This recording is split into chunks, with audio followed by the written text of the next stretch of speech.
Hello. So, whew, hell of a moon, huh? Yeah. That down a little bit. Realized I had it on blast furnace. Um, I guess today I want to talk a little bit about,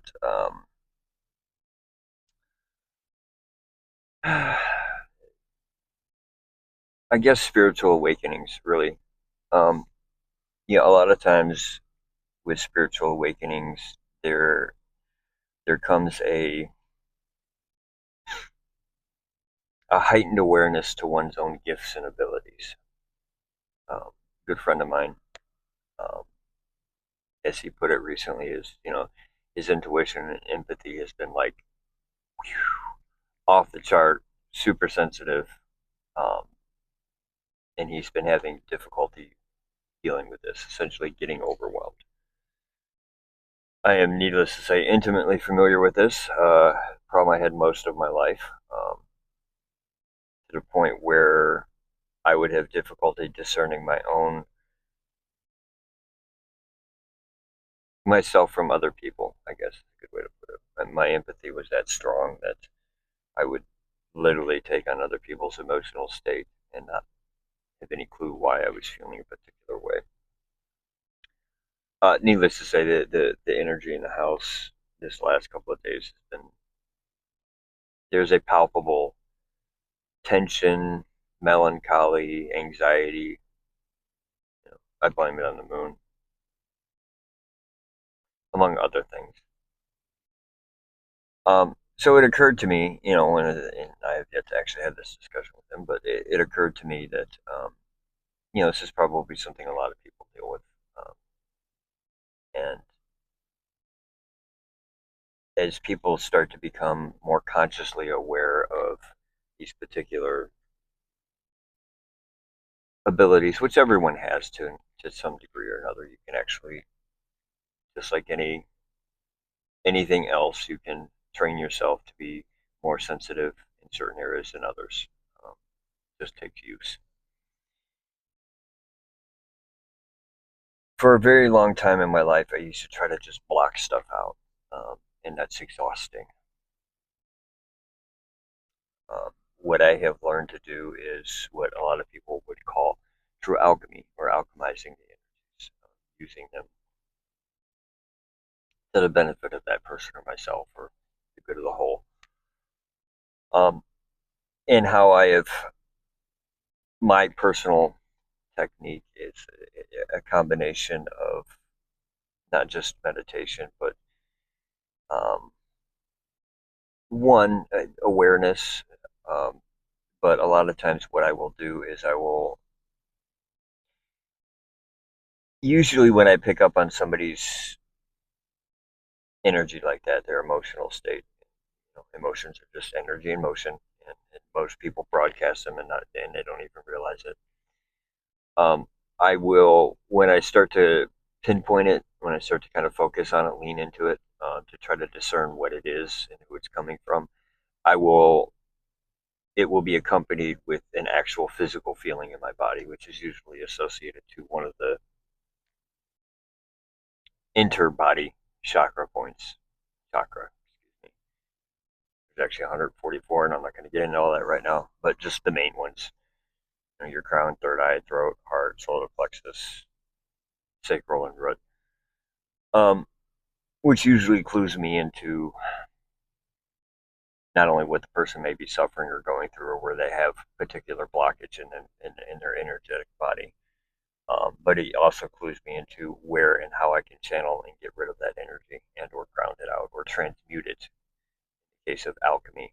And that's what I physically do. I literally will, like a sponge, absorb that and basically channel it into whatever chakra point is whatever I'm getting clued into, and essentially transmute it, turn it into something I can use or burn it.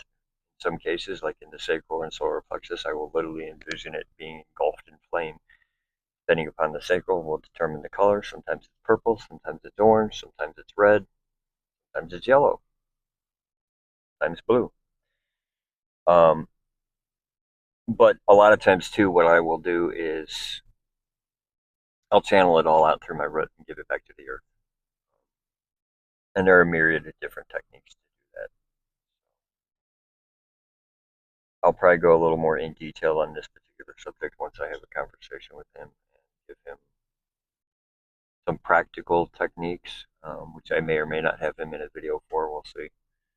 I haven't decided yet, but yeah. So if you're feeling anxious, depressed, uh, stir crazy, cabin fever,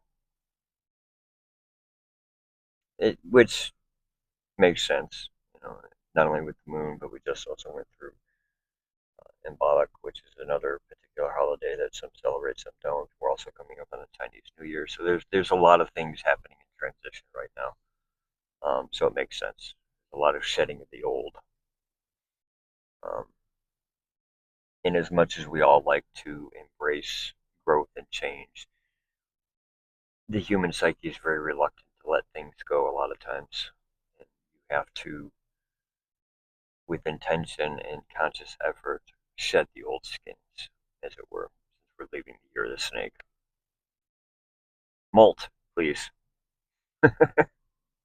Everyone, myself included. Um,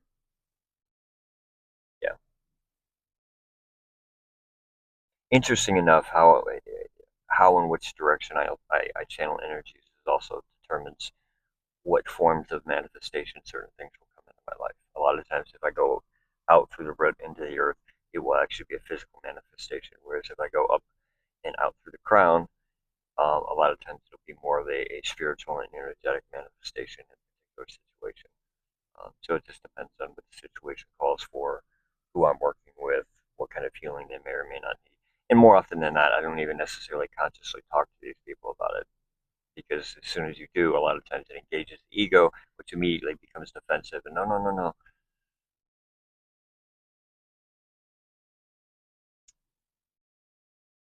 I find it best to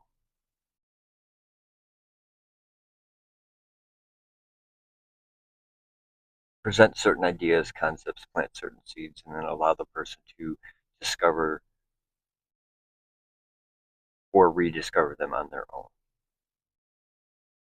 Um, it's a much more effective way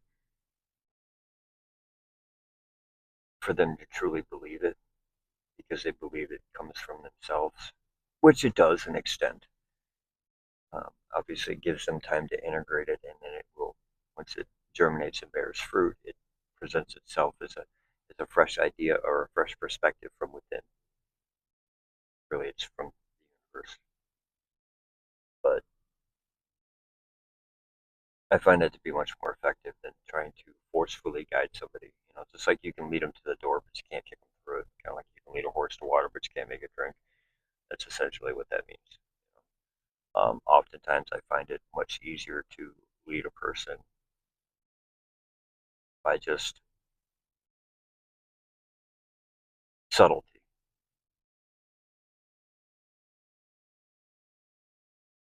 not by constantly trying to correct them, but just, okay, that's good, but why don't you take a look over there?